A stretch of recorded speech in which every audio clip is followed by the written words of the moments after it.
ఆ దెబ్బేంటి? చిన్న యాక్సిడెంట్. జాగ్రత్త కార్తీక్. చాలా ఆశ్చర్యంగా ఉంది ఇన్స్పెక్టర్.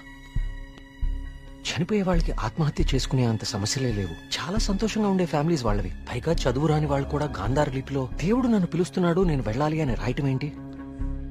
చనిపోయే ముందు నెమలి కనపడి మాయమైపోవటం ఏంటి? అసలు ఏమీ అర్థం కావట్లేదు.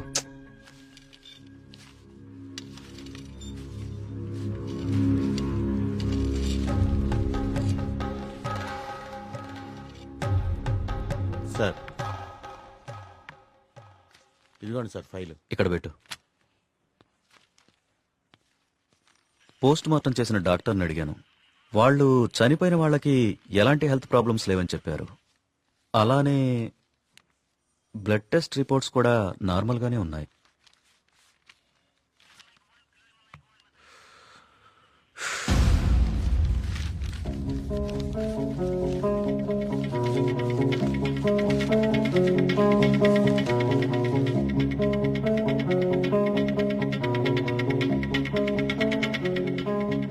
ఏంటిది? బాబు, కొన్ని నెలల క్రితం మన ఊర్లో కొంతమంది వచ్చారు. వాళ్ళని ఏదో అంటారే. మన ఊళ్ళో ఎన్జిఓ వాళ్ళు క్లాసెస్ కండక్ట్ చేశారు. కొన్ని రోజుల క్రితం చనిపోయిన శ్రీనివాస్ ఆ క్లాసెస్ కు వెళ్ళాడు. ఆ ఎన్జిఓ రిసిప్ట్ ఇది. ఎన్జిఓ? నేను వాళ్ళతో మాట్లాడొచ్చా? ఆ మాత్రం నాకు తెలీదా? ప్రతిదాన్ని అనుమానించడం కరెక్ట్ కాదు కార్తీక్. నన్నే అడుగుతున్నావు. నేనైనా ఎంక్వైరీ చేశాను. ఇన్స్పెక్టర్, నాకు ఛాన్స్ తీసుకోవటం ఇష్టం లేదు. నేను ఆ ఎన్జిఓ ఆఫీసర్తో మాట్లాడతాను. నీకు కలవట్లేదు. రాలేదే. బ్యాటరీ అయిపోయినట్టుంది. ఏమైంది? ఎవరో ఒకతను మేఘన ఎలా చనిపోయిందో తనకు తెలుసని కాల్ చేశాడు. ఏంటి? అవును, ఎవరో సురేష్ అంట. అతను మహదేవపురం నుంచి కాల్ చేస్తున్నా అని చెప్పాడు. నాకు డౌట్ వచ్చి నేను సిగ్నల్ ట్రేస్ చేశాను. చేస్తే అతను చెప్పింది నిజమే కార్తీక్. ఉందా నంబరు? ఇదే. Thanks inspector. మీరు ఇక్కడే ఉండండి, నేను ఆ ఊరికి వెళ్తాను. కానీ ఆ ఊరు దారి నాకు తెలుసు. ఇక్కడ నుంచి దాదాపు 250 కిలోమీటర్స్ ఆ ఊరు. Come on let's go. జాగ్రత్త కార్తీక్. అసలు ఈ సురేష్ అనేవాడెవడు? తనకి మేఘనా చావు గురించి ఎలా తెలుసు? నేను అదే ఆలోచిస్తున్నా కార్తీక్. ప్రియా, ఒకసారి నీ ఫోన్ ఇవ్వు.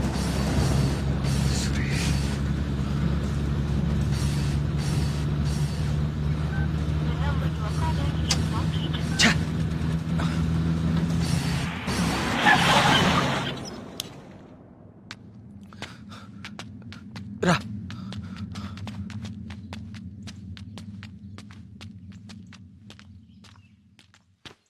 ఏమండి? ఏమండి? ఎవరు? ఈ ఊర్లో కొల్ల సురేష్ అనే మనిషి ఉన్నాడు. ఎక్కడున్నారో చెప్తారా? ఇప్పుడే నాతో మాట్లాడి ఇలా వెళ్ళాడండి. అటా? ఇటే. నేనే అనుకుంటా. సార్, సురేష్ అంటే మీరేనా? సురేశా? నేనే. ఏం లేదండి, మీరు ఇన్స్పెక్టర్ ఫోన్ చేసి మేఘనాన్ని ఎవరు చంపారో తెలుసు అని చెప్పారంట. ఇన్స్పెక్టరా? ఆడెవడు? ఏమండి, మేము చాలా కష్టపడి సుబ్రహ్మణ్యపురం నుంచి వచ్చాం. మేఘనాన్ని చంపింది ఎవరో మీకు తెలుసంట. నువ్వెవరు? ఆ మేఘన ఎవరు? అది ఎలా సత్తే నాకేంటి? వాళ్ళు ఎవరో నాకు తెలియదు సార్. హైదరాబాద్ లో కూలి పని చేసుకుంటుంటా సార్. సెల్ ఫోన్ కూడా లేదు సార్. వదిలేండి సార్, క్షమించండి సార్. నేను ఇక్కడ ఉండగా మీ ఊర్లో మరో ప్రాణం పోనివ్వను. అవును, ఎవరో సురేష్ అంట. మహదేవపురం నుంచి కాల్ చేస్తున్నా అని చెప్పాడు. సిగ్నల్ ట్రేస్ చేశాను. చేస్తే అతను చెప్పింది నిజమే కార్తీక్. ప్రియా, మనం అర్జెంట్ గా సుబ్రహ్మణ్యపురానికి తిరిగి వెళ్ళాలి. ఎందుకు? సురేష్ అనేవాడు ఎస్ఐకి ఫోన్ చేయడం అబద్ధం. That inspector knows something. అతనికి ఆ ఆత్మహత్యలకి ఏదో ఒక సంబంధం ఉంది. Let's go.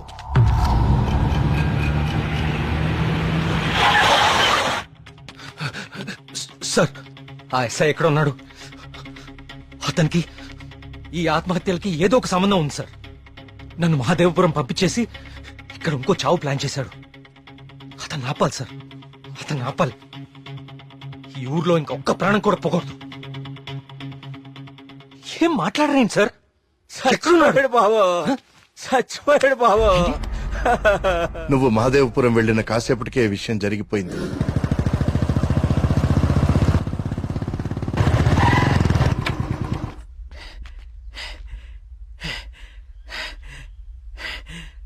ఇన్స్పెక్టర్ గారు టీ ఇదేమంటారా?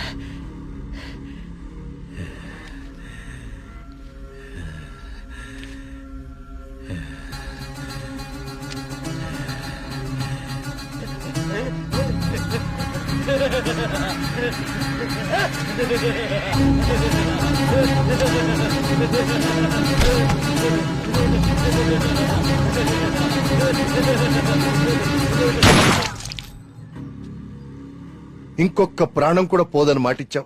ఇప్పుడు ఊళ్ళో వాళ్ళకి మనం ఏమని ధైర్యం చెప్తాం? ఏ ఊరి చరిత్ర చూసినా ఏముంది? నా ఎండు చేపల కంపు, చిన్న చేపలు చచ్చి పెద్ద చేపలు బతికిన ఇదని చెప్పండి. అంతకంటే ఏం చెప్తారు? మీ వంశ చరిత్రలో ఈరగాథలు చెప్పుకోవడానికి ఈ ఊరు ఉండాలి, ఆ గుడి ఉండాలి, చిత్తం బాబు అనడానికి ఈ మడుసులు ఉండాలి. కానీ వర్మ గారు, మీకు ఊడిగా చేయడానికి కూడా మడుసులు పెరగడం లేదు ఈ ఊళ్ళో. ఎమ్మెల్యే గారు, మీరు నన్ను అపార్థం చేసుకుంటున్నారు. ముందు మీరు సరిగా అర్థం చేసుకోండి. పోతున్న పేనాలు గుడిసిల్లోయి, కోట్లో కాదు కదా. అందుకే మీకు అర్థం కావట్లేదు. అయినా ఓ ప్రశ్నకి సమాధానం చెప్పండి. ప్రమాదం అని తెలిసి ఈ ఊళ్ళోనే ఎందుకు ఉండాలి? ఇన్ని పేనాలు పోతున్నా ఏ స్వార్థంతో మీరు జనాల్ని ఈ ఊరు వదిలి అనుకుండా చేస్తున్నారు? చెప్పండి సమాధానం. వర్మ గారు, గుడి దగ్గర చిన్న పూజారి ఆత్మహత్య చేసుకోవడానికి ప్రయత్నించాడు.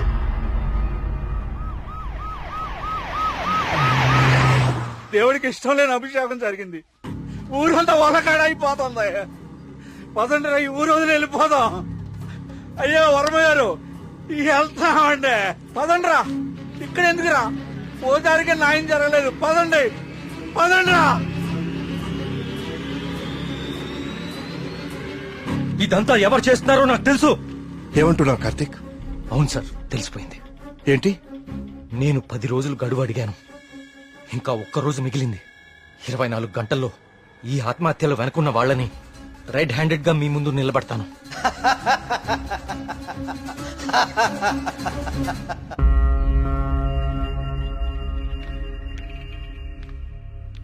కార్తీక్ అడిగిన ఒక్కరోజు గడువు గురించి ఎమ్మెల్యే గారితో ఫోన్లో మాట్లాడారు.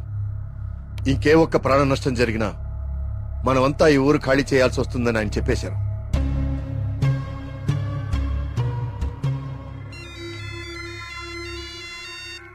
వర్మ గారు ఏం చేస్తున్నారు? ముఖ్యమంత్రి గారితో ఎమ్మెల్యే గారితో ఇప్పుడు దాకా ఫోన్ లో మాట్లాడారు. ఇంకేవో మన ఊరు గురించి మాట్లాడుతున్నారు. సరే కుమార్. స్వామి, సమస్య సృష్టించింది నువ్వే, పరిష్కారం చూపించాల్సింది నువ్వే.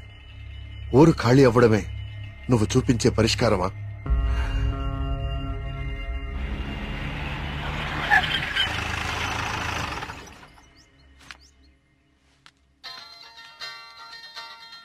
హలో. ప్రియా, నువ్వు అసలు గుడికి ఎందుకు వెళ్ళావు? ఓ, ఇక్కడ కూడా సీసీటీవీ కెమెరాలు పెట్టావా? ముందు ఇంటికెళ్ళు. ఇంట్లో ఒక్కదాన్నే ఉండాలంటే భయంగా ఉంది కార్తిక్. కొంచెం ధైర్యంగా ఉంటుందని గుడికొచ్చాను. ఏమిటో ఇన్ని సంవత్సరాల్లో మొట్టమొదటిసారిగా దేవుడికి నైవేద్యం పెట్టలేదు. అంతా కలికాలం. కాల్ చేస్తాను. తీర్థం తీసుకో.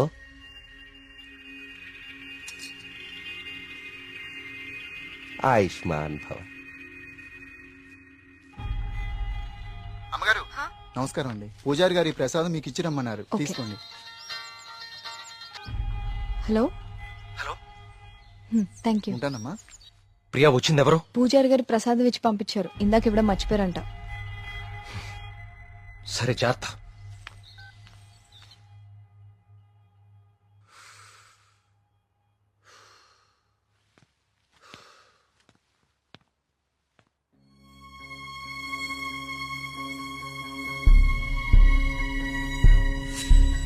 ఏమిటో ఇన్ని సంవత్సరాల్లో మొట్టమొదటిసారిగా దేవుడికి నైవేద్యం పెట్టలేదు.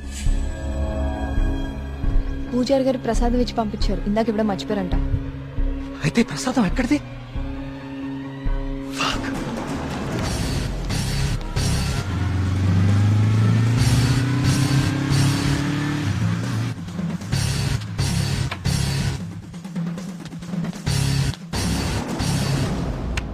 ప్రియా, ప్రియా, ప్రియా, ప్రియా, తలుపు తీ. ప్రియా, ప్రియా, వినపడుతుందా?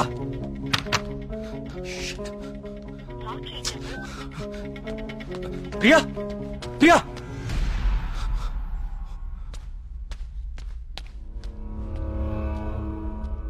ప్రియా, నీ ఫోన్ స్విచ్ ఆఫ్ లో ఎందుకుంది? తలుపు కొడుతుంటే తీయట్లేదేంటి? Priya, what happened?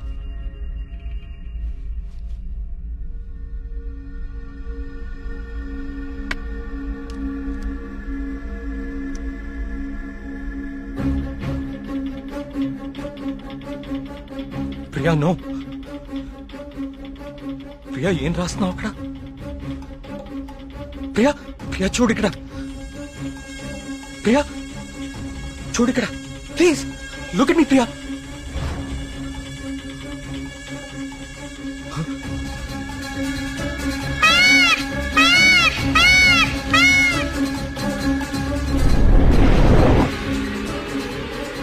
ప్రియా ప్రియా ప్రియా ప్రియా ప్రియా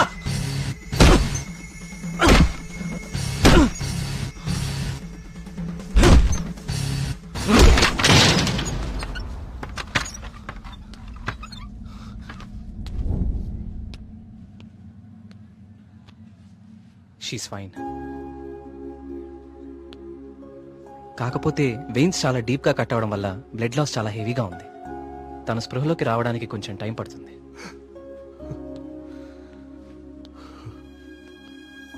కార్తీక్ ఒకసారి రండి.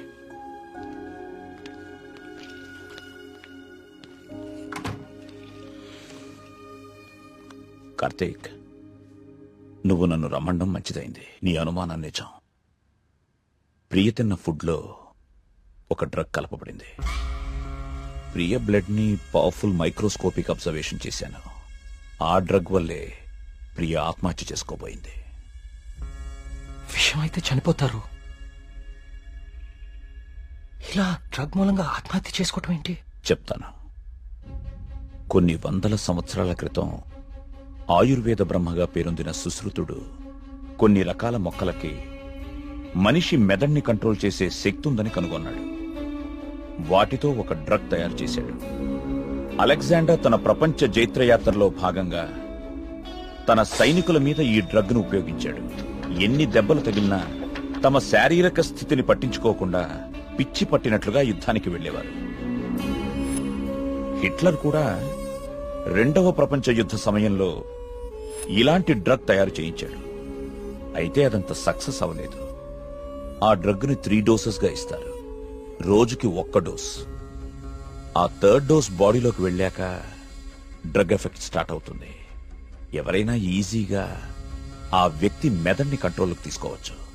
అంతేకాదు, ఆ 3 డోసెస్ ఒకేసారి కల్పిస్తే అది సైనైడ్ కంటే ప్రమాదకరం. It's a hypnotic suicidal drug.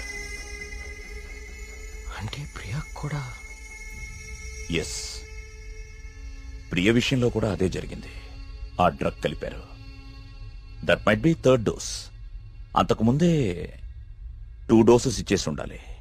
ఆ ఫుడ్ తిన్న వెంటనే ప్రియ మీద హిప్నాటిక్ ఎఫెక్ట్ స్టార్ట్ అయింది. అయితే ఎవరో తనని లెటర్ రాసి ఆత్మహత్య చేసుకునేలాగా హిప్నటైజ్ చేశారు. You're right. ఈ డ్రగ్ అసలు మన మార్కెట్లో దొరుకుతుందా? మార్కెట్లో ప్రోజోన్, డాల్మెన్ లాంటి హిప్నాటిక్ డ్రగ్స్ ఉన్నాయి. కానీ ప్రియకిచ్చింది వెరీ పవర్ఫుల్ డ్రగ్. అసలు ఇలాంటి డ్రగ్ ఒకటి ఉందని ఇప్పటి ప్రపంచానికి తెలియదు. వీటిని తయారు చేయడానికి కొన్ని రకాల మొక్కలు వాడతారు కార్తీక్. దే ఆర్ కాల్డ్ సైకోసిస్ ఇండ్యూసింగ్ ప్లాంట్స్. ఇవి జర్మనీ పరిసర ప్రాంతాల్లో మాత్రమే దొరుకుతాయి. కొన్ని లక్షలు ఖర్చు అవుతాయి కార్తీక్ ఈ డ్రగ్ ని తయారు చేయడానికి. మరి పోస్ట్ మార్టం రిపోర్ట్ లో ఈ డ్రగ్ గురించి ఎందుకు తెలియలేదు మనకి? అదే దీని స్పెషాలిటీ. 3rd డోస్ బాడీ లోపలికి వెళ్ళాక ఇది బ్లడ్ లో చాలా డీప్ గా మిక్స్ అయిపోతుంది. ఇది బ్లడ్ లో ఉండేది కేవలం 2 గంటలు మాత్రమే. ఆ తర్వాత ఎవాపరేట్ అయిపోతుంది. మనుషులు మామూలు అయిపోతారు. కానీ ఒకేసారి 3 డోసులు ఇస్తే వెంటనే చచ్చిపోతారు. పోస్ట్ మార్టం చేసేటప్పుడు నార్మల్ బ్లడ్ టెస్ట్ చేస్తాం కాబట్టి ఈ డ్రగ్ గురించి తెలియడం ఇంపాసిబుల్. అదృష్టం ఏంటంటే నువ్వు ప్రియని చాలా ఫాస్ట్ గా 2 అవర్స్ లోపే హాస్పిటల్కి తీసుకొచ్చావు.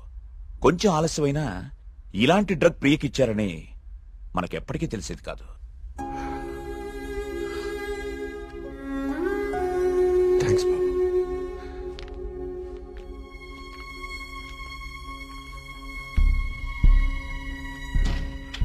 అయితే అన్ని ఆత్మహత్యలకి కారణం ఆ డ్రగ్. సుబ్రహ్మణ్యపురం లాంటి చిన్న ఊరు మీద ఇన్ని లక్షలు ఖర్చు పెట్టి ఎందుకు ఈ డ్రగ్ ఉపయోగించారు? దేవుడి పేరు వాడుకుని జనాలను ఎందుకు చంపారు?